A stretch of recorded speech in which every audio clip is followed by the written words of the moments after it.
Sir. Oh, sir, yung nakikita ganyan yung daliri ko na makuno. Ma'am, Yes. ano po? Walang galang na lang po. Ano ba yun? Hold na po ito eh. Oh, asan yung kutsilyo mo? Asan yung baril mo?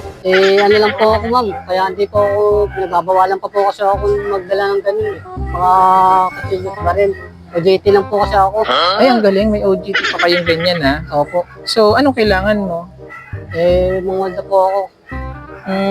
May ano po ba kayo? May cellphone? Ito lang cellphone ko. Tignan mo. Anong ginagawa mo? Ma'am, tinitingnan ko lang po yung yung value ng cellphone. Kung magkano. Wala po, mura na lang po eh. Ay, ganun? Oo. Ano pang may bibigay ko sa'yo? Wala po ba kayong cash?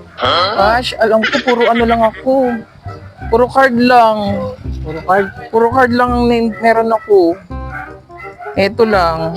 Di naman po yung makapapalitan eh. Ay, ganun ba? Ano bang gagawin natin? O sige, mag-withdraw ka na lang ng 100,000.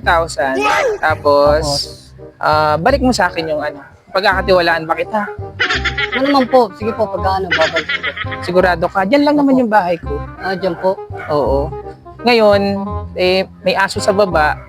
Dahil hold upper ka naman, di ba? Sige po. Akat ka na lang sa second floor. Sige Pag po. may kumalabog doon, ibig sabihin ikaw na yon. Opo. Okay? O ano pa ang kailangan mo? Dali mo na itong wallet ko, oh.